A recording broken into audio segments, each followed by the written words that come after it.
പണ്ടൊരു പുലിമുരുകൻ കാട്ടി ഇറങ്ങി, ഇന്നൊരു ഒറ്റ കൊമ്പ് ഇറങ്ങി. അടിപൊളിയായിരുന്നു, അടിപൊളി വില്ലൻ എന്ന് പറഞ്ഞാൽ അടിപൊളിയല്ലേ. എന്ത് പറയാ, ഇതൊക്കെയാണ് വില്ലേ. മറ്റേ ഡ്രാഗൺ എന്നൊക്കെ പറഞ്ഞ അവനെ കൊണ്ടുവച്ച് ഗോപാലത്തിനെ കാണിച്ചതൊക്കെ പറഞ്ഞിട്ട് കാര്യമില്ല. ഇത് തന്നെയാണ് പടം.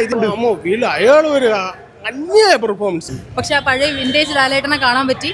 ആൻഡ് അതങ്ങനെയാണ്.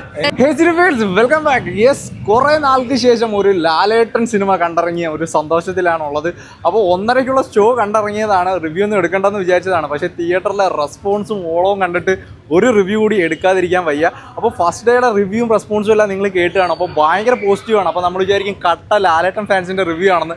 ആ വിചാരം നിങ്ങൾക്ക് ഈ ഒരു റിവ്യൂ കണ്ടു കഴിയുമ്പോൾ തീരും. അത്രയ്ക്ക് വൺ റെസ്പോൺസാണ് പടത്തിന് രണ്ടാമത്തെ ഷോ ജനറൽ ഓഡിയൻസിന്റെ റെസ്പോൺസിൽ കിട്ടിയിട്ടുള്ളത്. അപ്പോൾ എന്തായാലും പടം കണ്ടിറങ്ങിയ ഓഡിയൻസിന്റെ റെസ്പോൺസിലേക്ക് പോകാം. തുടരും കണ്ടവർ നിങ്ങളെ റിവ്യൂ എങ്ങനെ ഉണ്ടായിരുന്നു എന്നൊക്കെ കമന്റ് ചെയ്തേക്കുക. വീഡിയോ ഇപ്പോൾ തന്നെ ലൈക്ക് ചെയ്യാം. നേരെ റിവ്യൂലേക്ക്. അണ്ണൻ എപ്പിടിയും ലാലേട്ടൻ പടം. എന്റെ പൊന്നനിയാ, പണ്ടൊരു പുലിമുരുകൻ കാട്ടി ഇറങ്ങി, ഇന്നൊരു ഒറ്റ കൊമ്പ് ഇറങ്ങി. ഒറ്റ കൊമ്പനെന്ന് വെച്ചാ അങ്ങേര് മുണ്ടും മടങ്ങി കുത്തിയ ഇവിടെ ഉള്ള ഒരുത്തരും ഇല്ല ഉരുണ്ടില്.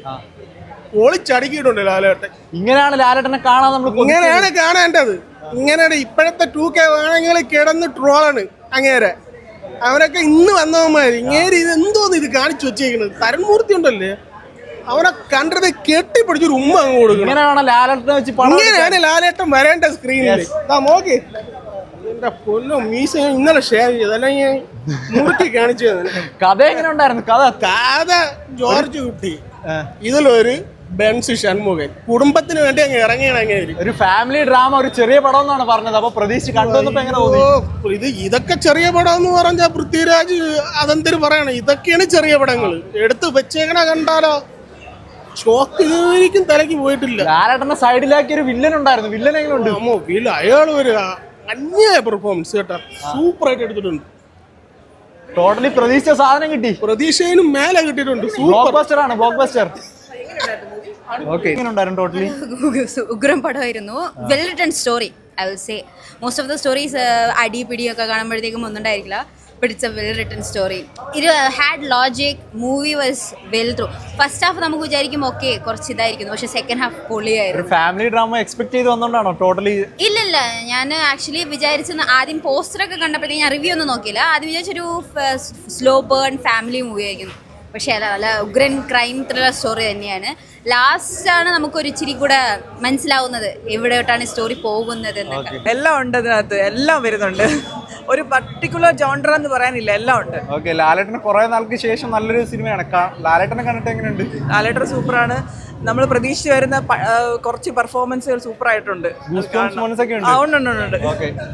മുകളിൽ സ്കോർ ചെയ്തൊരു വില്ലൻ എന്നാണ് എല്ലാരും പോസ്റ്റ്. വല്ലാത്തൊരു വില്ലൻ തന്നെയാണ്. കാരണം നമുക്ക് മനസ്സിലാവും സംഭവം, പക്ഷേ വേറെ ലെവലിൽ സ്കോർ ചെയ്ത ആളത് വില്ലൻ തന്നെയാണ് പടത്തിലെ. ഫസ്റ്റ് ഹാഫ് കുറെ പേർക്ക് ഇഷ്ടപ്പെട്ടു, പക്ഷേ സെക്കൻഡ് ഹാഫാണ് പടം മൊത്തം. സെക്കൻഡ് ഹാഫിന് വില്ലൻ ഇന്ത്യ ആകുമ്പോൾ എന്ത് പറയാ, ഇതൊക്കെയാണ് വില്ലേ. മറ്റേ ഡ്രാഗൺ എന്നൊക്കെ പറഞ്ഞ അവനെ കൊണ്ടുവച്ച് ഗോപാലത്തിനെ കാണിച്ചതൊക്കെ പറഞ്ഞിട്ട് കാര്യമില്ല. ഇത് തന്നെയാണ് പടം. ഇത് തന്നെയാണ് വില്ലേ. ഒരു പൂർണ്ണ സംതൃപ്തി നൽകിയ പടം. എല്ലാവർക്കും തിയേറ്ററിൽ കാണാൻ പറ്റിയ പടം. തൂക്കിയടിക്ക് 100% ഉറപ്പാണ്. ഓക്കെ, ഫാൻ ബോയ് മൊമെന്റ്സ് ഒക്കെ പറയാനുണ്ടോ? അതായത് ലാലേട്ടൻ പഴയ നമ്മൾ ഒരു ലാലേട്ടൻ ഉണ്ടല്ലോ, ഒരു നാട്ടുരാജാവ് പോലത്തെ ആ ഒരു ഫീലില് ആ ഒരു ടൈപ്പ് ഉണ്ട്. ശരിക്കും സ്ക്രീനിൽ കണ്ടപ്പോ ഒരു ഒറ്റക്കൊമ്പൻ വൈബായി. സംഭവം വേറെ ലെവലാണ്. കാരണം ലൂസിഫർ, എമ്പുരാൻ പോലത്തെ പടങ്ങളൊക്കെ ഇറക്കിയിട്ട് ഈ പടം കൊണ്ടിറക്കിയപ്പോൾ അതൊക്കെ എടുത്ത് എറിയാനാണ് തോന്നിയത്. ആ ലെവലിലാണ് ചെയ്ത് വെച്ചിരിക്കുന്നത്. ഒരു രക്ഷയില്ല. അങ്ങനെ ഉണ്ടായിരുന്നു ഒരു ചെറിയ ഫാമിലി ഡ്രാമ മൂവി എന്ന് പറഞ്ഞാണ് പ്രൊമോഷൻ. പക്ഷെ പ്രൊമോഷൻ അതുപോലെയൊന്നും അല്ല. തരുൺമൂർത്തിക്ക് hats off, because he have done an excellent job.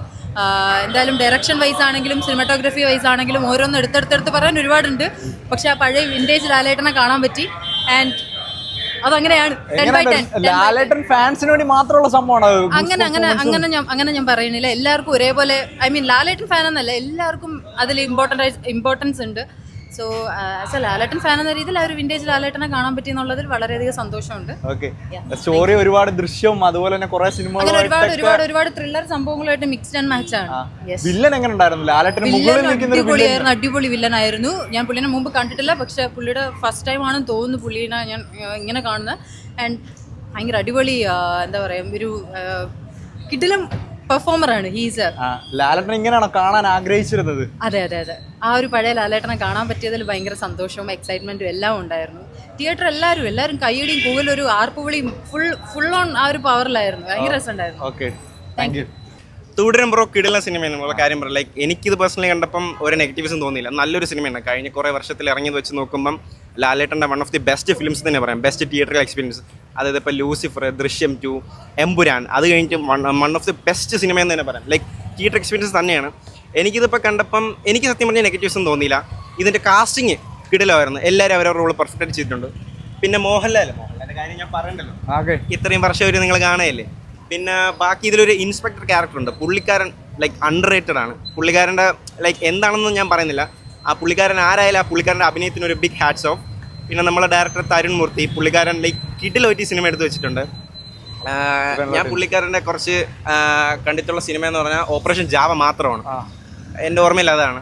ആ സിനിമ കൊള്ളാം, നല്ലൊരു സിനിമ. പക്ഷേ ഇത് വെച്ച് കമ്പയർ ചെയ്യുമ്പോൾ ഇത് വേറെ ലെവലിൽ സിനിമ തന്നെയാണ്. എല്ലാവരും ഈ സിനിമ തിയേറ്ററിൽ തന്നെ വന്ന് കാണണം. മാക്സിമം തിയേറ്ററിൽ തന്നെ വന്ന് കാണേണ്ട ഒരു സിനിമയാണ്. പ്രൊമോഷനും ഹൈപ്പൊന്നും ഇല്ലാത്തതുകൊണ്ടാണ് ഇത്ര രീതിയിൽ പ്രൊമോഷൻ അങ്ങനെയല്ല ബ്രോ. ഞാൻ കുറച്ച് എക്സ്പെക്ടേഷൻ വച്ചിട്ടാണ് വന്നത്. ഈ ഫസ്റ്റ് ലുക്ക് പോസ്റ്ററും ഓരോ ടീസറും ട്രെയിലറും കണ്ടപ്പം എനിക്ക് സത്യം കാണണമെന്നൊരു ആഗ്രഹം ഉണ്ടായിരുന്നു. എനിക്ക് കുറച്ച് എക്സ്പെക്ടേഷൻ ഉണ്ടായിരുന്നു. പക്ഷേ എൻ്റെ എക്സ്പെക്ടേഷനെക്കാട്ടും കുറച്ചുകൂടി മേലെ ഈ സിനിമ പോയി. ഈ സിനിമയിൽ ഒരു ഇമോഷണൽ ട്രാൻസിഷൻ ഉണ്ട്. അതായത് ഇപ്പം ഫസ്റ്റ് എന്ന് പറഞ്ഞൊരു ഹാപ്പി ആയിട്ടൊരു ദൃശ്യം ആ ഒരു രീതിയിലാണ് പോകുന്നത് ലൈക്ക് തുടക്കത്തിൽ. അത് കഴിഞ്ഞിട്ട് ഒരു സെക്കൻഡ് ഫേസിക്കുമ്പം ചെറിയൊരു പേടി, ചെറിയൊരു ഒന്നും ചെയ്യാൻ പറ്റാത്തൊരവസ്ഥ അങ്ങനെ ആവും. പക്ഷെ തേർഡ് ഒരു സെക്കൻഡ് ഹാഫ് കഴിയാറാവുമ്പം കിടിലാണ്. ഞാനൊന്നും പറയുന്നില്ല, അത് നിങ്ങൾ കാണേണ്ടതാണത്. ലൈക്ക് ഞാൻ പറഞ്ഞ സ്പോയിലർ ആവും. പക്ഷേ കിടിലൻ തന്നെയാണ്. എന്തായാലും എല്ലാവരും ഇത് കാണണം. പിന്നെ ലൈക്ക് നല്ല കളക്ഷൻ എടുക്കണമെന്നാണ് പ്രതീക്ഷ. കാരണം ഇത് നല്ലൊരു വെൽ ഡിസേർവിങ് സിനിമ തന്നെയാണ്. എനിക്ക് പേഴ്സണലി ഇതിൽ നെഗറ്റീവ് ഒന്നും തോന്നിയിട്ടില്ല. നല്ല കളക്ഷൻ എടുത്ത് എല്ലാവരും ഈ സിനിമ കണ്ട് മാക്സിമം ഈ സിനിമയെ സപ്പോർട്ട് ചെയ്യണമെന്നാണ് എൻ്റെ ആഗ്രഹം. എങ്ങനെയുണ്ടായി? ചെറിയൊരു ഫാമിലി പടം എന്ന് പറഞ്ഞു വന്നൊരു പടമാണ്. അല്ല, വളരെ പുള്ളിയുടെ ആക്ടിങ്ങും ഡയറക്ഷനും സ്റ്റോറിയും ഒരു സോഷ്യൽ ഇഷ്യൂ എന്നുള്ള രീതിയിലെല്ലാം പീക്കാണ്. ഭയങ്കരമായി എക്സ്ട്രാ ഓർഡിനറി സ്റ്റോറിയോ ഇതൊന്നുമല്ല. പക്ഷെ ആക്ടിങ്, ഡയറക്ഷൻ, ക്യാമറ, ആ സോഷ്യൽ ഒരു ഇഷ്യൂവിനെ ചൂണ്ടിക്കാണിക്കുന്നത്. പുള്ളിയുടെ ആക്ടിങ് ഒക്കെ, ഫ്ലെക്സിബിലിറ്റി, ഇമോഷൻസ് ഒക്കെ സ്പീക്ക് വേറെ ലെവലാ. കുറെ നാൾക്ക് ശേഷമല്ലേ ലാലേട്ടൻ ഒരു ഡയറക്ടർ ഇങ്ങനെ പ്രസന്റ് ചെയ്യുന്നത്? ഒരു ദൃശ്യത്തിന്റെ ഒരു വേറൊരു ഇതുപോലെ തോന്നുന്നുണ്ട്. കുറെ നാളിന് ശേഷമാണ് പുള്ളിയുടെ അങ്ങനത്തെ ഒരു ലെവല് കാണുന്നത്. ഓക്കെ, അതൊരു ഫാൻ ബോയ് മൊമെന്റ് ഒക്കെ ആയിട്ട് എടുത്തിട്ടുണ്ടോ? ഇതൊരു ഇല്ല, ഞാൻ ആക്ച്വലി ആരുടെ അങ്ങനെ ഫാൻ ഒന്നുമല്ല. പക്ഷെ ഇത് it's a good film, it's a good performance. അങ്ങനെയുള്ള രീതിയിൽ we have to give a hats off. എല്ലാവരും ലാലേട്ടന്റെ കൂടെ തന്നെ പറഞ്ഞത് വില്ലന്റെ പേരാണ്. വില്ലൻ പെർഫോമൻസും കാര്യങ്ങളൊക്കെ എങ്ങനെയുണ്ട്? വില്ലൻ അത് എൻ്റെ കൂടെ ഉണ്ടായിരുന്ന ഒരു പയ്യൻ പറയുന്ന ഒരു art film director, already art film director ആണ് പുള്ളി. As A first time actor something else സംഭവം തന്നെയാണ്, സമ്മതിക്കണം. പിന്നെ ഈ പറയുന്ന സോഷ്യൽ ഇഷ്യൂവിനെ അതിനെ കൺവേ ചെയ്യിക്കുന്ന ഒരു രീതി, പിന്നെ emotions. After long I felt emotional. ഭയങ്കര അത്ര എഫക്റ്റ് ഉള്ള ഒരു മൂവി തന്നെ. ടോട്ടലി സാറ്റിസ്ഫൈ ആണ് ലാലേട്ടൻ പടം. 100%. ഭയങ്കരമായിട്ട് ഇഷ്ടപ്പെട്ടു. ഞങ്ങളുടെ കണ്ണൊക്കെ നിറഞ്ഞു. നല്ല സൂപ്പറായിട്ട് ഇഷ്ടപ്പെട്ടു. നല്ലൊരു ഫാമിലി ഡ്രാമയാണ്. ഓക്കെ, ത്രിൽ അടിപ്പിക്കുന്ന മൊമെന്റ്സ് ഒക്കെ ഉണ്ടോ? നമ്മൾ പറഞ്ഞ പോലെ കുറെ കാലത്തിന് ശേഷം നമ്മുടെ മനസ്സ് നിറഞ്ഞ് സീറ്റിൽ തന്നെ ഇങ്ങനെ ഇരുന്നു പോയി. ഇറങ്ങാൻ പോലും തോന്നിയില്ല. അങ്ങനെ ഒരു മൊമെന്റ് ആണ്. എങ്ങനെയാണ് ഒരു ഫാൻ ബോയ് മൊമെന്റ്സ് ഒക്കെ പോലെ കുറെ ഗൂസ് ബംസ് ഒക്കെ ഉണ്ടോ ഫാൻസിന് വേണ്ടിയിട്ടുള്ള? സൂപ്പറായിട്ട് ചില സീനിലൊക്കെ ആൾക്കാർ എണീറ്റ് ഒന്ന് കൈയടിക്കുന്ന സീനൊക്കെ ഉണ്ടായിരുന്നു. പണ്ടത്തെ ലാലേട്ടന്റെ കുറെ മാനറിസംസും റെഫറൻസസ് കുറെ ഉണ്ടായിരുന്നു. ഓക്കെ, വില്ലൻ എങ്ങനെയുണ്ട്? ശരിക്കും ലാലേട്ടനെ മുകളിൽ സ്കോർ ചെയ്തൊരു വില്ലൻ ആയിരുന്നു. അടിപൊളിയായിരുന്നു. അടിപൊളി വില്ലൻ എന്ന് പറഞ്ഞാൽ അടിപൊളി വില്ലൻ. നമുക്ക് ദൃശ്യം കണ്ടിട്ട് വില്ലനോടൊരു ഇത് തോന്നില്ല. അതേപോലത്തെ ഒരു എന്താന്ന് പറഞ്ഞ ഒരു ഫീൽ. ഓക്കെ, ലാലേട്ടനെ അപ്പൊ ഇങ്ങനെ കണ്ടപ്പോ എന്ത് തോന്നി? കുറെ നാൾക്കാണ് ഈ ഒരു മുണ്ടും മടക്കി മീശയൊക്കെ പിരിച്ചൊരു ലാലേട്ടനെ കാണുന്നത്. ഭയങ്കര സന്തോഷം തോന്നി. കാരണം കുറെ വർഷമായിട്ട് ലാലേട്ടനെ ഇങ്ങനെ കാണാൻ ശ്രമിച്ചുകൊണ്ടിരിക്കുകയാണ് പല മൂവീസിലും. അപ്പൊ ഇങ്ങനെ കാണാൻ പറ്റിയപ്പോ സത്യം പറഞ്ഞാൽ ആദ്യം ഭയങ്കര സന്തോഷം തോന്നി. അവസാനത്തെ പെർഫോമൻസ് കണ്ട് ഭയങ്കരമായിട്ട് കണ്ണും നിറഞ്ഞു. ടോട്ടലി ഒരു ഇമോഷണലാണ് നിർത്തുന്ന പടം. വളരെ ഭയങ്കര ഒരു ഗൂസ്ബം മൊമെന്റ് ആണ്. Okay, thank you. വില്ലനൊക്കെ എങ്ങനെ ഉണ്ടായിരുന്നു? ലാലേട്ടന്റെ മുകളിൽ നിൽക്കുന്ന ഒരു വില്ലൻ ആയിരുന്നല്ലോ. വില്ലൻ എന്ന് പറയാനായിട്ട് ഇറ്റ്സ് ലൈക്ക് ദറ്റ് വില്ലൻസ് ആ ഒരു ബാക്ക് സ്റ്റോറി എന്ന് പറയുന്നത് ലാസ്റ്റ് പാർട്ടിലാണ് അറിയുന്നത്. അതുവരെ നമുക്ക് ആ വില്ലൻ ഒരു പുച്ഛയായിരിക്കും. പക്ഷെ ലാസ്റ്റ് അവന്റെ ആ ഒരു സൈക്കോട്ടിക് ഇത് കാണുമ്പോഴാണ് നമുക്ക് കുറച്ചുകൂടെ അവന് കിട്ടിയത് നന്നായിരുന്നു എന്ന് തോന്നുന്നത്. ലാലേട്ടന്റെ എങ്ങനെയുണ്ട്? ഒരു ഫാൻ ബോയ് മൊമെന്റ്സ് ഒക്കെ പോലെ ഒരുപാട് നാൾക്ക് ശേഷം நிறைய റെഫറൻസ് ഉണ്ട് പഴയ പടങ്ങളിൽ നിന്നൊക്കെ. ഒരു സ്റ്റണ്ട് ആയിട്ടായിരുന്നു ഇരുന്നത്. അത് കഴിഞ്ഞിട്ട് ടാക്സി ഡ്രൈവർ പോലെ ആയി എന്നൊരു നിറയുണ്ട്. ലോട്ട് ഓഫ് മാസ് മൂവ്മെന്റ്സ് ഒക്കെ. Okay, thank U. യെസ്, പടം കണ്ടവരെല്ലാവരും ഒരുപോലെ പറയുന്നു ഇതാണ് പടം, ഇതാണ് ഞങ്ങൾ കാത്തിരുന്ന, ഞങ്ങൾ കാണാൻ കൊതിച്ച ലാലേട്ടൻ പടം എന്ന്. കണ്ട തിയേറ്ററിലോട്ട് ആളുകളൊക്കെ നിങ്ങൾ ഒന്നും നോക്കിയിരിക്കേണ്ട, ടിക്കറ്റ് ബുക്ക് ചെയ്യാൻ ആലോചിച്ചിരിക്കുന്നവർ ഇപ്പോൾ തന്നെ ബുക്ക് ചെയ്ത് പോയി കണ്ടോ. ഇതാണ് സിനിമ. അപ്പോൾ എന്തായാലും അടുത്തൊരു വീഡിയോ കാണുമ്പോഴേക്കും ബൈ ഫ്രം പോപ്പ് പ്രീമിയർ.